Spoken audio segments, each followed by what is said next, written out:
Kevin Hart, famous comedian, tapped this week to host the upcoming Oscars, and then the requisite next step commenced where people went to dig up his old tweets and his old comedy bits to try and destroy him.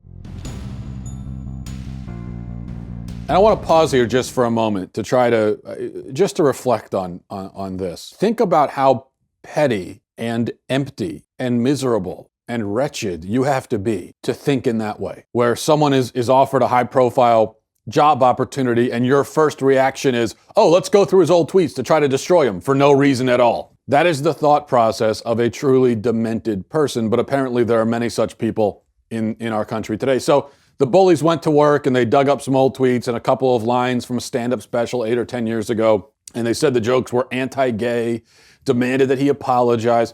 Initially, I was impressed because Hart refused to apologize. He said, look, I've already apologized. I'm not going to do it again. I'm not going to keep doing this. And then he lost the job, was forced to step down. And unfortunately, as he stepped down, he apologized again, even though he'd already lost the job. But I'm sure he apologized because at this point, Kevin Hart is a movie star and he's making movies all the time. He's thinking about that. And I guess he figured that if he doesn't apologize, he might start losing those opportunities as well. Now, what were these terribly offensive anti-gay jokes? Well, the outrage seems to focus primarily on a bit from his comedy special back in 2010, where he said that he's not homophobic, but he doesn't want his son to be gay. And then he talked about the fear that he experiences when he sees his son playing with feminine toys or acting in a feminine way. So I think there are basically two ways of interpreting a bit like that. The first way is we could say it's a joke. He's a comedian. He's telling a joke. The whole point of the joke is that he's saying something that's not considered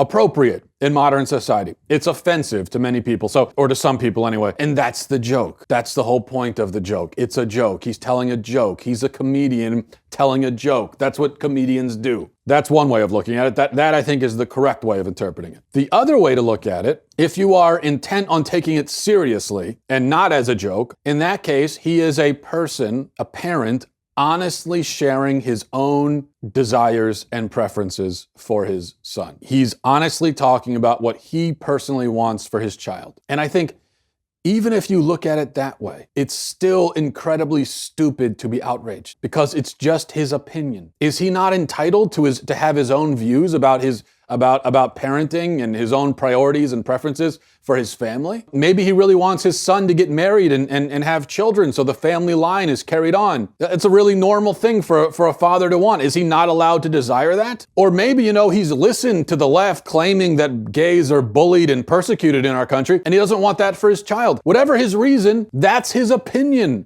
It's his view. Now, what if he had said one of his fears is that he doesn't want his son to date a white woman? As a black man, he doesn't want his son dating a white woman. What if that was the joke that he had made? We would be able to look at it in two ways. Number one, we could say it's just a joke. He's telling a joke. He's a comedian.